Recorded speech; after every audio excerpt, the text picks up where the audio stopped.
ಮುಂಚೆ ಒಂದು ಮೆಟ್ರೋದಲ್ಲೂ ಇದೇ ರೀತಿ ಪಂಚೆ ಹಾಕೊಂಡು ಬಂದವರಿಗೆ ಒಳಗಡೆ ಬಿಡೋದಿಲ್ಲ. ಪಂಚೆಯನ್ನ ಹಾಕುವಂಥವ್ರು ಯಾರು? ನಮ್ಮ ನಾಡಿನ ರೈತರು. ಜೊತೆಗೆ ಬಂದು ಪಂಚೆ ಬಂದು ಶರ್ಟು ಪಂಚೆ ಇದು ನಾವು ಸಭೆ ಸಮಾರಂಭಗಳಲ್ಲಿ ಹಾಕ್ತೀವಿ, ನಮ್ಮ ನಾಡಿನ ಸಂಸ್ಕೃತಿಯ ಪ್ರತೀಕ ಅದು.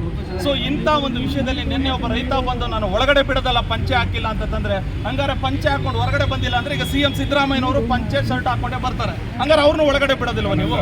ಅಣ್ಣವರು ಯಾವ್ದನ್ನ ಪ್ರತಿನಿಧಿಸಿದ್ರು? ಯಾವತ್ತಾರು ಪ್ಯಾಂಟ್ ಹಾಕಿದ್ರು ಅವರು ಪಂಚೆ ಮತ್ತು ಶರ್ಟ್ ಅನ್ನ ಹಾಕೊಂಡು ಈ ನಾಡಿನ ಸಂಸ್ಕೃತಿಯನ್ನ ಉಸಿರಿರೋ ತನಕ ಕಾಪಾಡಿದ್ರು. ಅಂತೆ ಪಂಚೆ ಸಂಸ್ಕೃತಿಯನ್ನ ಇಲ್ಲಿ ಇರ್ತಕ್ಕಂಥ ಯಾರೋ ಸೆಕ್ಯೂರಿಟಿ ಸಿಬ್ಬಂದಿ ಯಾರೋ ಮ್ಯಾನೇಜರ್ ನಾವು ಬಿಡೋದಿಲ್ಲ ಅಂತ ಹೇಳ್ತಾ ಇದ್ದಿಲ್ಲ. ಈಗ ನಾವು ಪಂಚೆ ಶರ್ಟ್ ಹಾಕೋ ಬಂದಿದ್ದೀವಿ, ಅವ್ರಿಗೆ ತಾಕತ್ತಿದ್ರೆ ತಡಿಲಿ, ಈಗ ನೋಡ್ತೀನಿ, ನಾವು ಒಳಗಡೆ ಹೋಗ್ತೀವಿ. ಈಗ ಒಳಗಡೆ ಹೋದ್ ನಾವು ಬಿಡೋದಿಲ್ವ ನೋಡ್ತೀವಿ. ಇದು ಖಂಡಿತವಾಗ್ಲೂ ಖಂಡನೀಯ ಸರ್. ಈ ತರದ ಒಂದು ತುಗ್ಲಕ್ ದರ್ಬಾರು ಇಲ್ಲ, ಯಾವ್ದಾದ್ರು ಆದೇಶ ಇದೆಯಾ? ಕೊಡ್ಲಿ ಮಾಲವರು ಸರ್. ಈ ತರ ಪಂಚೆ ಹಾಕೋ ಬಂದವರಿಗೆ ಒಳಗಡೆ ಬಿಡೋದಿಲ್ಲ ಅಂತ ಏನಾದ್ರು ಆದೇಶ ಇದ್ರೆ ಆದೇಶ ಕೊಡಿ. ರಾಜ್ಯದಲ್ಲಿ ಯಾವುದೇ ಮಾಲ್ಗಳಲ್ಲೂ ಕೂಡ ಉತ್ತರ ಭಾರತದವ್ರನ್ನ ತಂದು ಇಲ್ಲಿ ಹಾಕೋತಾರೆ. ಅವರ ರಾಜ್ಯಗಳಲ್ಲಿ ಅವ್ರಿಗೆ ಪಂಚೆ ಅಂದ್ರೆ ಏನು ಅಂತಾನೆ ಗೊತ್ತಿಲ್ಲ. ಮತ್ತೆ ಪಂಚೆ ಅನ್ನೋದು ಇಲ್ಲಿ ಈ ನಾಡಿನ ಜನರ ಒಂದು ಭಾವನಾತ್ಮಕ ವಿಚಾರ ಸರ್. ಅದು ನಮ್ಮ ಒಂದು ಇಲ್ಲಿನ ಸಂಸ್ಕೃತಿಯ ಪ್ರತೀಕ.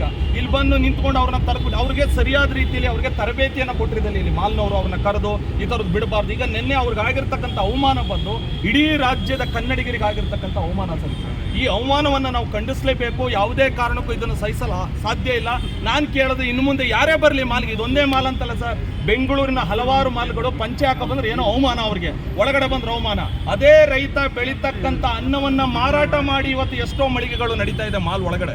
ಸೊ ಅದೇ ರೈತ ನಾಳೆ ದಿನ ಏನು ಕೊಡೋದಿಲ್ಲ ಒಳಗಡೆ ನಿಮ್ಗೆ ಅಂತಂದ್ರೆ ಹೇಗೆ ತಾನೇ ಇವ್ರು ಮಾಲ್ ನಡೆಸೋದಕ್ಕೆ ಸಾಧ್ಯ? ಆಮೇಲೆ ಈ ಮಾಲ್ ಒಳಗಡೆ ಬರ್ತಕ್ಕಂಥ 90% ಹೆಚ್ಚು ಜನ ರೈತರ ಮಕ್ಕಳೇ ಒಳಗಡೆ ಬರೋದು. ಹಾಗಾದ್ರೆ ಪ್ಯಾಂಟ್ ಹಾಕ್ತವ್ರಿಗಷ್ಟೇ ಮರ್ಯಾದೆ. ಇಲ್ಲಿ ಎಷ್ಟೋ ಜನ ಹೆಣ್ಣು ಮಕ್ಕಳು ಗಂಡು ಮಕ್ಕಳು ಯಾವ್ದೋ ರಾಜ್ಯದವರು ಸರ್ ಕರೆಕ್ಟ್ ಆಗಿ ಬಟ್ಟೆ ಹಾಕೋರಲ್ಲ, ಅರ್ಧಂಬರ್ಧ ಬಟ್ಟೆ ಹಾಕೊಂಡು ಒಳಗಡೆ ಬರ್ತಾರೆ, ಅವ್ರನ್ನ ಬಿಡ್ತೀರಾ? ಶಿಸ್ತಾಗಿ ಪಂಚೆ ಹಾಕೊಂಡು ಬರ್ತಕ್ಕಂಥವ್ರು ಒಳಗಡೆ ಬಿಡಲ್ಲ ಅಂತಂದ್ರೆ ಇದೇನ್ರಿ ಸರ್? ಎಲ್ಲೋ ಲಲ್ಲೆ ಹೊಡಿತಾ ಇರ್ತಾರೆ ಸರ್ ಕೂತ್ಕೊಂಡು. ಅಲ್ಲಿ ಹೆಣ್ಮಗಳು ಗಂಡು ಮಕ್ಕಳು ಇಬ್ರು ಸೇರ್ಕೊಂಡು ಲಲ್ಲೆ ಹೊಡಿತಾ ಇರ್ತಾರೆ ಕೂತ್ಕೊಂಡು, ಅರ್ಧಂಬರ್ಧ ಬಟ್ಟೆ ಹಾಫ್ ಚಡ್ಡಿ ಹಾಕೊಂಡು ಅಂತವ್ರನ್ನ ಬಿಡ್ತಾರೆ. ಪಂಚೆ ಹಾಕೋ ಬಂದವ್ರನ್ನ ಬಿಡಲ್ಲ ಅಂತಂದ್ರೆ ಇದೇನ್ ಸರ್?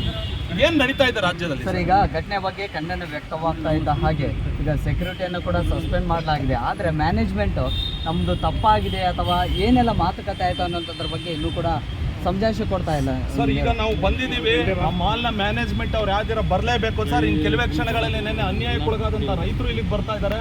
ಆ ರೈತರ ಮುಂದೆ ಇಡೀ ಮಾಲ್ನ ಒಂದು ಸಮಕ್ಷಮದಲ್ಲಿ ಆ ರೈತರಿಗೆ ಕ್ಷಮೆ ಕೇಳಬೇಕು. ಕ್ಷಮೆ ಕೇಳಲಿಲ್ಲ ಅಂದ್ರೆ ನಮ್ಮ ಅರೆಸ್ಟ್ ಮಾಡಿದ್ರೂ ಪರವಾಗಿಲ್ಲ, ಇಲ್ಲಿಂದ ನಾವು ಎದ್ದು ಹೋಗೋದಿಲ್ಲ ಯಾವುದೇ ಕಾರಣಕ್ಕೂ. ಇಡೀ ರಾಜ್ಯದ ಕ್ಷಮೆಯನ್ನ ಕೇಳಬೇಕು. ನೆನ್ನೆ ಯಾರೋ ಒಬ್ಬ ಮ್ಯಾನೇಜರ್ ಮಾತಾಡ್ತಾರೆ ನೋಡಿ, ವಾಯ್ಸ್ ರೆಕಾರ್ಡಲ್ಲಿ ಯಾವುದೇ ಪಂಚೆ ಇದ್ರೆ ಎಸ್ಕಲೇಟರ್ ಏನೋ ಹಿಡ್ಕೊಬಿಡ್ತದೆ ಅಂತ ಹೇಳಿ. ಹಂಗಾರೆ ಇಲ್ಲಿ ಎಷ್ಟೋ ಜನ ಪಂಚೆನ ಏನು ಎಸ್ಕಲೇಟರ್ ಸಿಗಾಕಳಿ ಅಂತಾನೆ ಹಾಕೋ ಬರ್ತಾರ? ನಮ್ಮ ಮರ್ಯಾದೆಗೋಸ್ಕರ ಹಾಕೋ ಬರುತ್ತಾರ ನಾವು. ಆದ ಕಾರಣ ಮ್ಯಾನೇಜರ್